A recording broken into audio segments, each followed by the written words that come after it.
Hey guys, it's Elly. I'm here with 12 Len, and he just got off stage. We're gonna ask a couple of questions. And Rob and Will. Sorry. She forgot about us. No.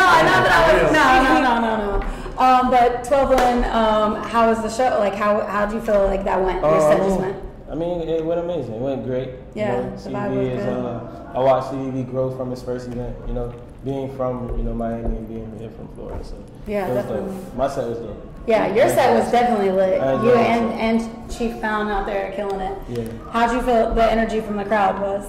It's always good. Yeah. It's always good. It's like, me compared to, I guess, like the other artists or like other artists in general, I guess it's more like cinematic versus like an action movie, I guess. You know, so it's just more so of like connecting with each individual, I guess, as much as I can. I don't know how to explain it. It's just it's something that I picked up on and something that I do. Really. So how is the vibe here compared to like the vibe of other shows that you went to, you performed in? I like it because it's very, very diverse, it's eclectic, I guess, somewhat, but I don't know. I really can't answer. Yeah. Like, I really, I can't try to compare it to other events that I've been to because all of them serve different demographics to a certain extent. Like I play 3 points, and 3 points is very alternative.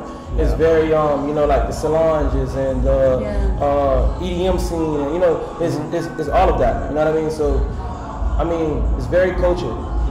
And to have like Young Thug and even like to have Space Ghost Perkin and to have like Iceberg and to have Famous Dex it's a clash of different, not demographics, but I guess ranges in a sense. People that is reaching to, I guess. Because your music is very different than the rest of theirs. Yeah, but I don't blame them for hitting me up for it because I'm from here. Yeah, we love that you're here. Yeah. We want you to be here. How do you describe your sound to other people who haven't heard you yet or whatever? Because you have a very different vibe than most people coming out of Miami.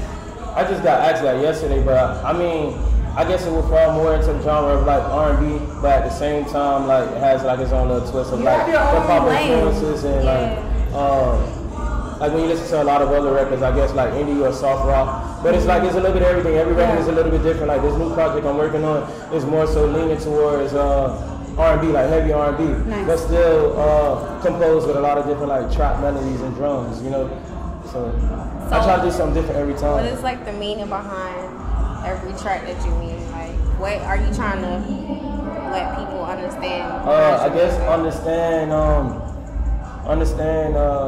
I guess what I'm going through or what I've been like seeing happen around me in those moments or within those time frames of me creating those. Those records. So it's just different concepts that I don't create, but I create off of what I've seen or what I've been through. That I feel like that should be touch based on, and presenting it in a way in which it's being receptive very easily. Not watering it down to the extent, but packaging it up the right way. Yeah. What is the meaning behind your name? All right, so.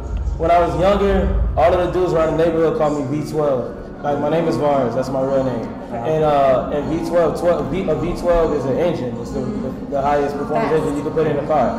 And I grew up kind of fast. Like I looked up to all of the old heads around my neighborhood because my father was kind of like, my father he wasn't dead for a while. He was incarcerated. So like I looked up to like Flo Rida and E-Class and these different like CEOs and stuff who grew up in my neighborhood who slept in my crib, like these like my big brothers, you feel me? So like they named me, and when I started like recording and getting older, like around like 9, 10, 11 years old, I was in the studio actually recording, I kind of picked up on like business kind of early, so when I started researching my name, I saw a lot of V12 being pulled up, so I was like, I gotta change this up. It gotta be like, it gotta have its own like mark, you know what I mean? So my grandfather was a huge influence on like my actual music composition, like he was into all of the live instrumentation. So and his name is Lynn, so I just took the 12 and the Lynn, put it together, and 12 being my favorite number as well. So true. I love that. Hey, what influenced you to start rapping? Well, rapping, just the dudes in the neighborhood. Right. The dudes in the neighborhood, like I said again. You said 9, 10 years old, you were in the studio already. That's wild. You have like E-Class, which is he owns Po' Boy Entertainment. You know, po' boy was like next to slip and slide, the biggest thing in South Florida, right. Florida, period. You know what I mean? So you got like Briscoe, Florida, Rick Ross, all of them came from po' boy.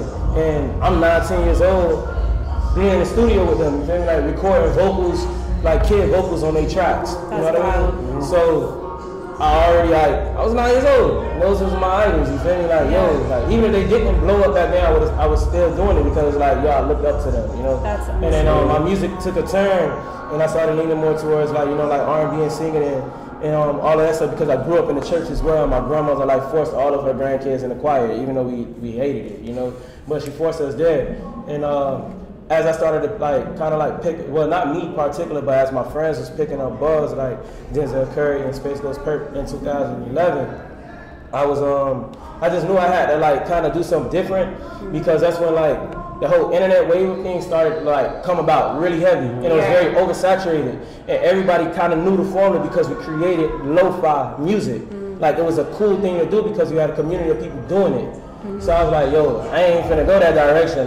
Nah, I'm gonna start adding melodies and all these different things and nobody wasn't doing it and it started working for me until eventually I kind of found myself weaning myself out of rapping and I haven't rapped since 2012, you feel me, on the record. I highly doubt that I can rap now. I bet you could. I try freestyling with the words I can't hang no more. So what is your favorite track that you have made? Naked Hustle because it's a recreation of a legend. Naked Hustle and probably Stardust, A Girl From Nowhere. That's my favorite song. Yeah. It's a good one. So with that album that you got that dropped recently, what are you working on now? Are you just trying to promote that, or are you on to the next thing? I'm on to the next thing because that project it met its expectations for me. It was only created to get me to one level because around that time I was in a very depressed place, I guess. Life things was going on in life, and I wasn't really too happy. So I was like, you know what? I'm about to create this project. If it don't meet these expectations, I'm gonna say fuck this music shit and just focus on creative directing. Because that's another thing that I shoot all of my own film, I edit all of my own film. Everything that you see, I touch it. That's super cool. So I just recently released a video, Human Gods with Denzel 3 days ago. Yeah. And I did all of the editing. Me and Blood Is Bond did everything. I color grade, I do everything. So I was like, no, I'm gonna just stop and just write for people and creative direct. Visuals and creative. You have a plan B, which I feel like most rappers or musicians in general don't have. So that's So I created that project and it did everything that I wanted. You know, Fader picked it up my first time being on Fader, on the front page on Fader. And it hit way over 1 million streams on everything did. So it did what all it needed to do. So people man, keep pushing. I'm like, yo, no. If it pick up on its own, it's gonna pick up. But I'm gonna create this new project that I wanna put something into. You know what I mean? Use the money I make from friends to be able to put it in myself because I don't have no back end. Yeah. You know? So you're doing everything yourself. Yeah, doing everything myself. So in the near future, what can we expect more from you? New music, collabs, I mean, short term, I have to say, just a new project that I'm working on now. I'm working on with Infamous and Ben Billions. It's a project called Move. So sometime in early September, I'll be releasing it. So. Dope. Definitely looking forward to that. Yeah. So before this year ends, what is your goal that you want to achieve? I don't have one.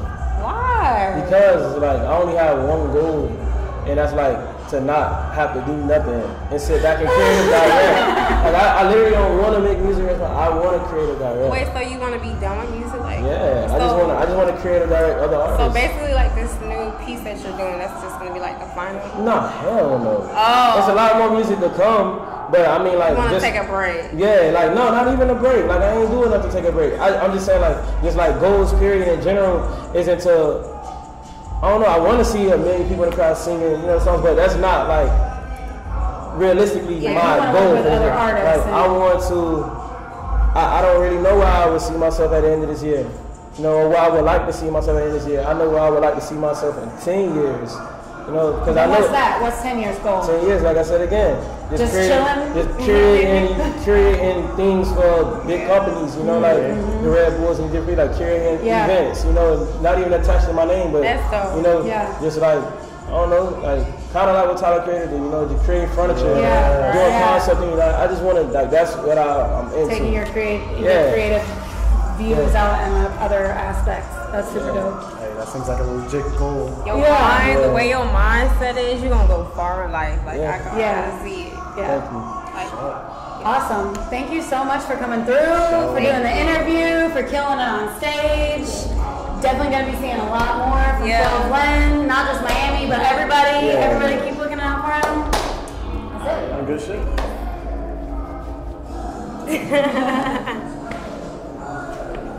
Thank you. Thank you so much.